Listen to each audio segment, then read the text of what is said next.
Hello, and thank you for joining us today at the Bramble Patch. My name is Wendy, and on Technicals today, we've got Alicia. So today we are going to look at a very simple version of Seminole. Seminole originally was created by the Seminole tribe of the Native Americans in Florida in the early 1900s. They used to cut clothes up, usually in bright colours.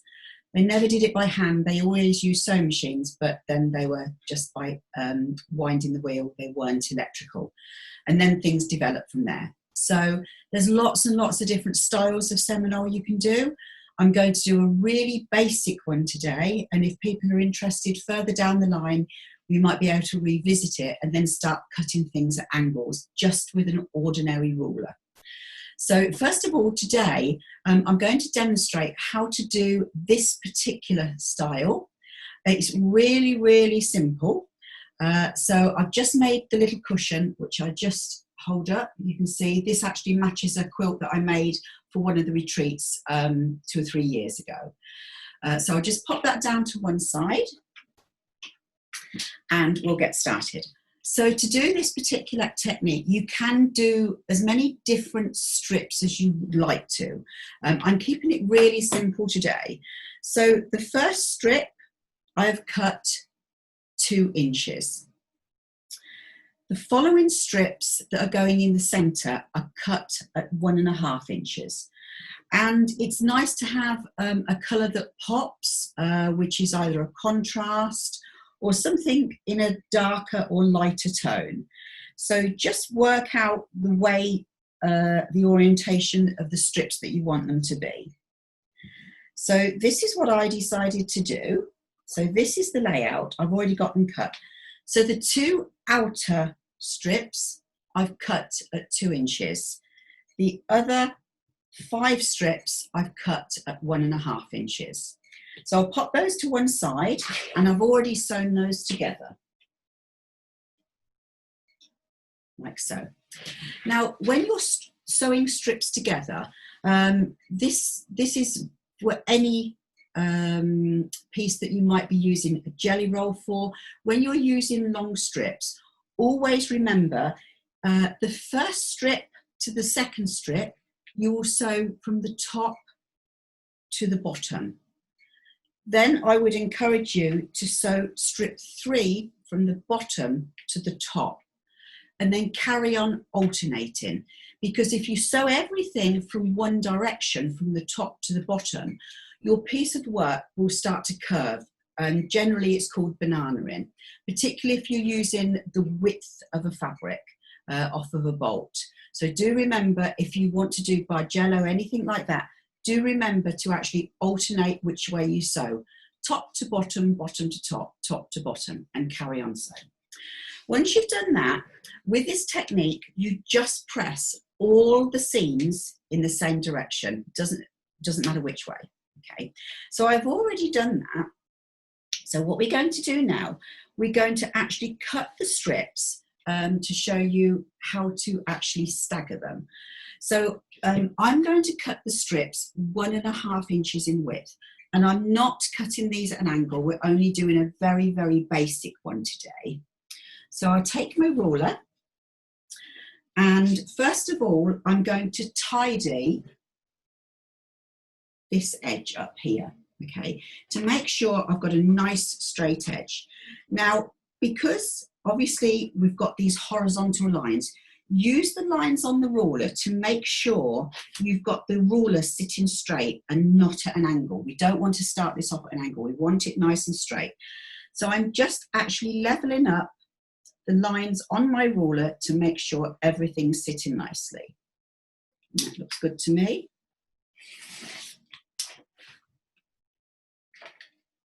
So I've cut the first one. All I'm going to do now is place my ruler, and I'm right-handed, so always work with your surplus fabric to the right-hand side. So I've put my ruler on, and I'm just going to move my ruler across just to make sure that any ripples in my piece of work are going to be pressed out. So I'm just sliding it over and I'm going to put the 1.5 line right at the very edge of the fabric. And once again, making sure that all my lines are correct. And just push away from you. Set aside and push away once again.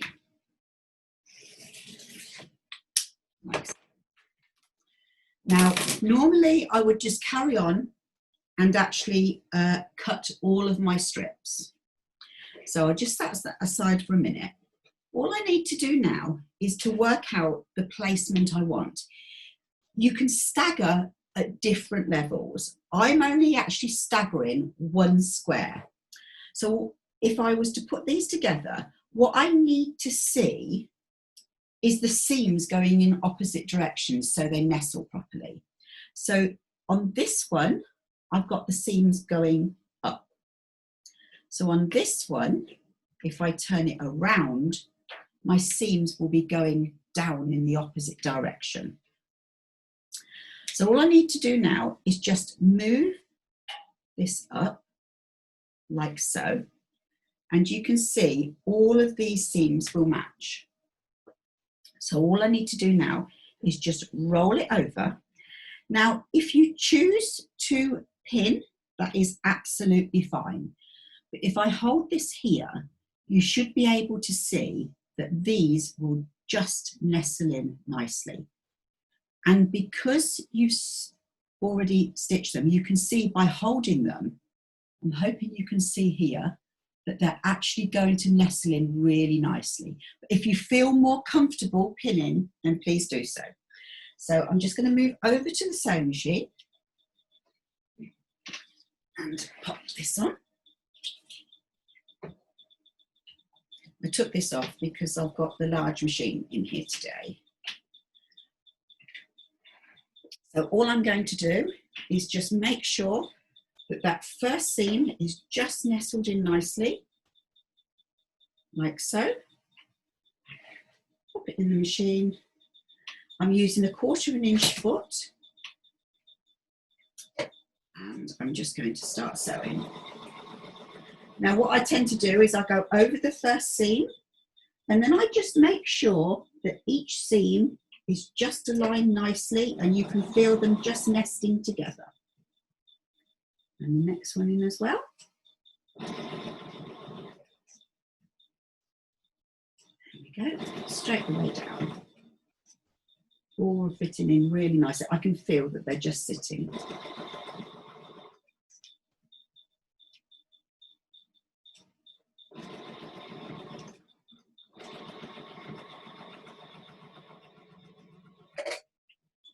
Now what I like to do, when I'm doing this really simple one, I will actually make them in pairs rather than dealing with a long piece. So if I just flip this over, and as I roll this back,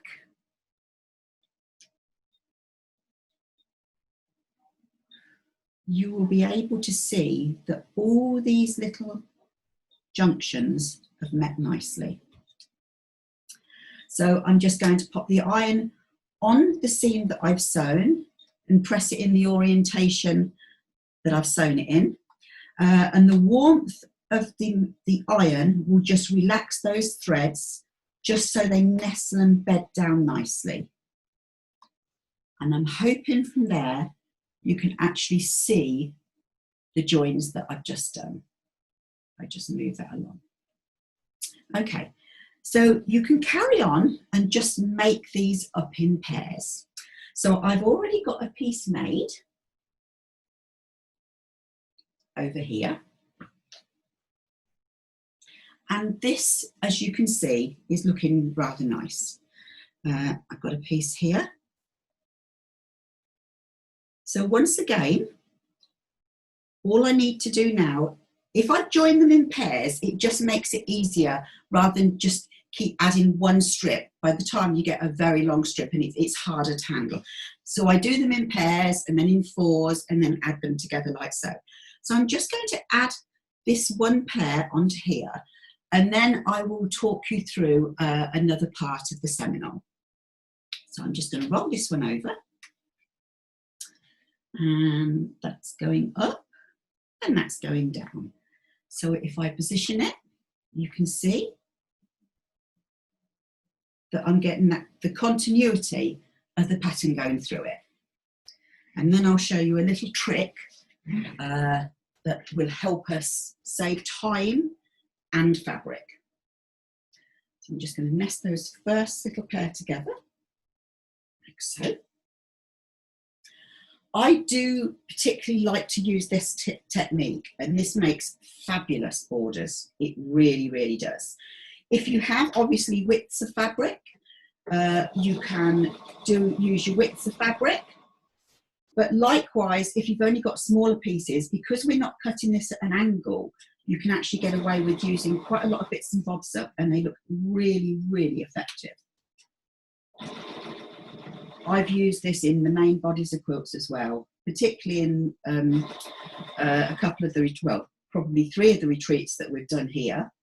And they look really nice. They're lovely on bags. If any of you visit the NEC, you quite often see that ladies will make a new bag every year that they go to the NEC, and Seminole seems to be quite a favourite.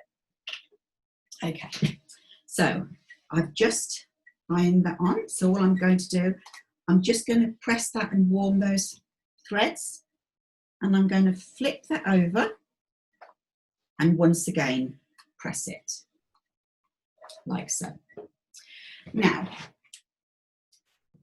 if we look at the piece that I've already made, as you can see, when you make it, you're making it this angle, but we're actually going to use it this way. This is the section we want here. Now, if you can see the piece I've made, because we've got angles at the side, we can't actually use all of it. The only usable part on it is from here to here, because that's the only part that has the full amount on. These pieces at the end, you can't use. So there's a little trick that you can do to actually make it work for you. So all I need is a ruler, and I'm hoping that the camera can pick this up if I can position it correctly. So if we look at the main part, this is where the angle starts. So this part here is the section that would be wasted. Likewise, exactly the same at the other end. So what I like to do is step it in. And if I place my ruler, for instance, here, I don't place it on the actual join where all the seams cross over. The main body to the left-hand side, and then I come over with my ruler by 1/4 of an inch.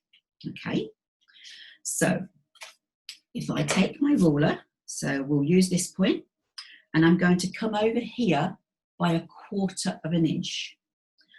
I'm going to place my ruler on, and I'm using the line on my ruler at 1/4 of an inch here, going through all of those points straight the way down. So I've got 1/4 of an inch seam to this side. Okay, so here's the 1/4 of an inch seam here, and I have my 1/4 inch marker here, here, and here, right on the join. So all I'm going to do now is I'm going to cut straight the way through. Now, as I said, this side would have been wasted. But what we can do now is remove this section, slide it over like so, and place this on the other end, which will now give you a much larger unit. Alicia's grinning at me. I don't think she's seen this one before. And hey ho, we've got no wastage. So when you do this, you need to calculate your widths. Now, if I cut that and I now measure it and it's still slightly short, doesn't matter, if you've got a little bit of fabric left over, make another strip and insert it here so you can still extend it and you still have no wastage. So if I put that there, I'm hoping that you can see you've got the full use of that piece. Right, so that's the really, really simple. And it works because I've got the same strips in every piece. Now, if we wanted to, I'm just going to move that to one side. What we could do, what would happen if we actually have different strips? So if you can see here, instead of having the lighter one in the center, now I've put a darkest one. So again, you can actually move this. So these are the strips that I did, but instead of putting the lighter one, I replaced it with a darker piece. So if I set those aside, what we can do then is stagger them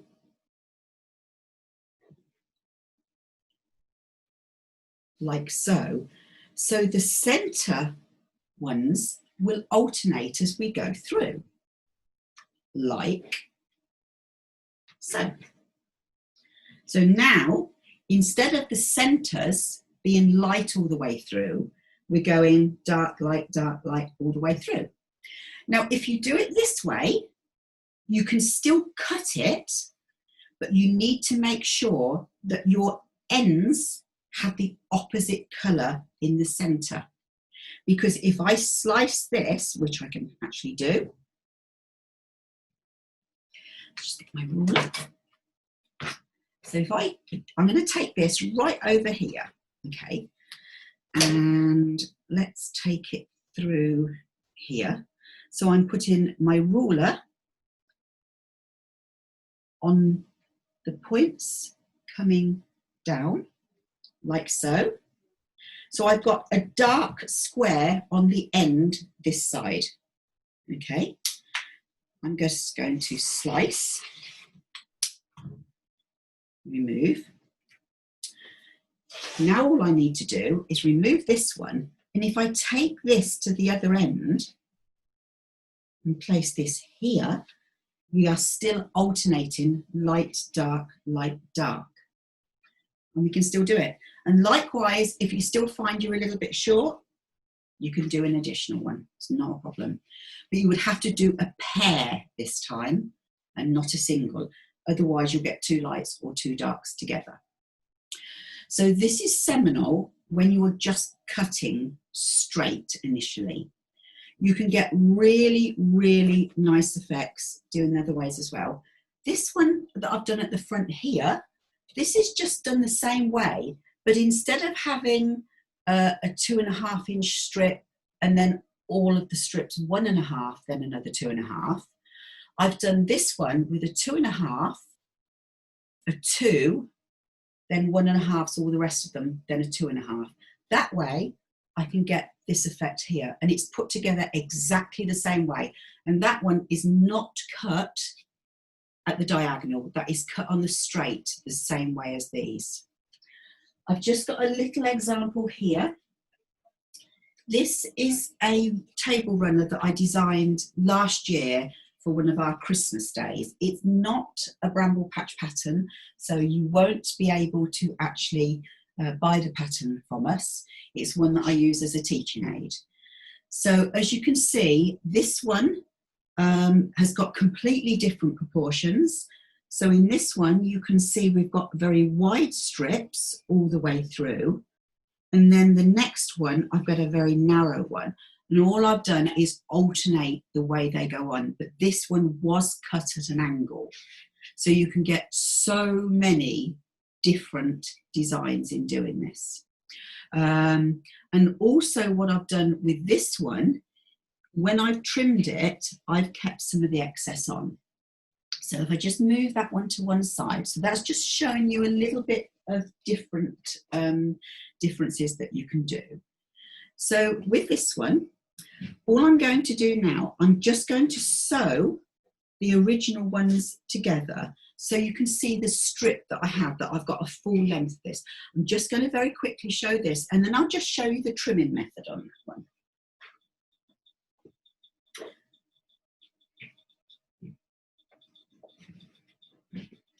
So once again, roll it over, nestle it together, making sure I've got the movements correct, like so. And because we've alternated them, even though we've cut one end off and are joining it on the other end, it still means that the seams are still in the correct direction, one going down and one going up. So it still sits together really, really nicely. So I'll just pop that under there.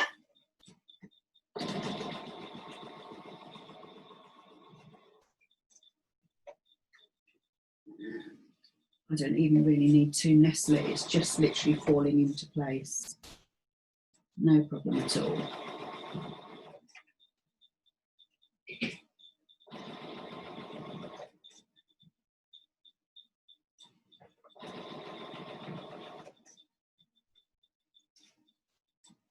There we go.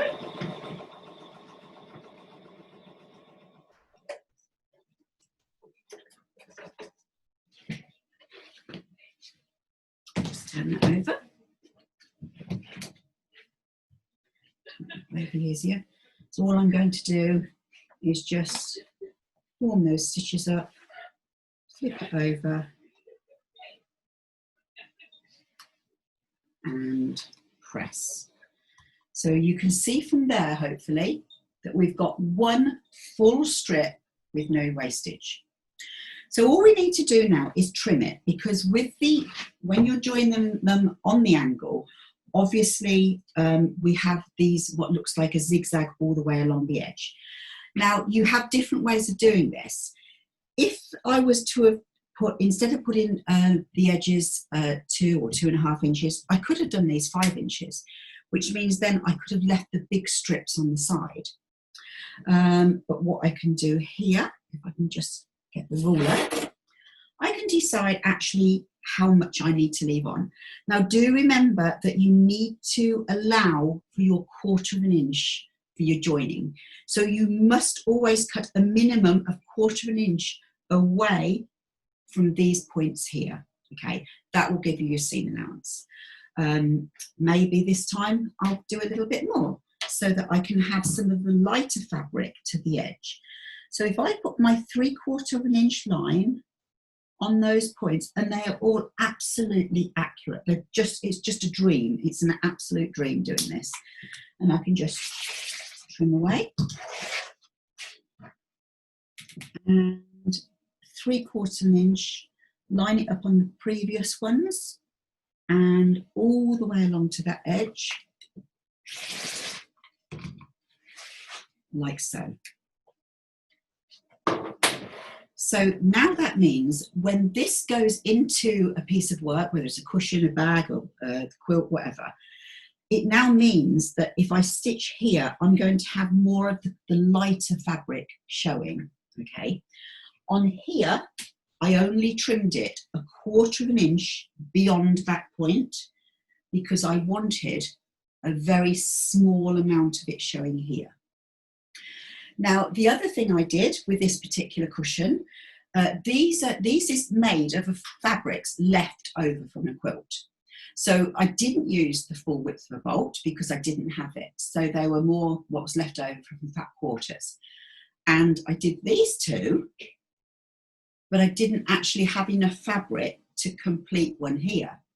So what I did, I'm hoping you can see in the middle section, all I've done a strip here, and then I've just put a plain piece of fabric between it, and then put the next one. And by putting those insertions in, it meant it allowed me enough fabric to actually do the width of the cushion that I wanted. So I actually had a centre panel. So that's why the middle's different.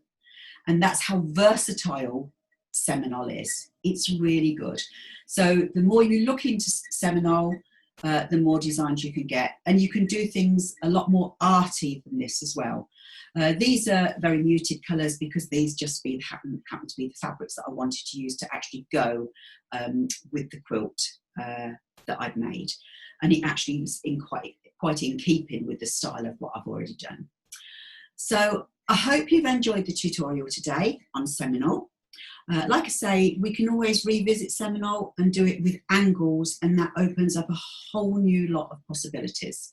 So thank you for joining us today. Hope to see you again very soon. Bye bye for now.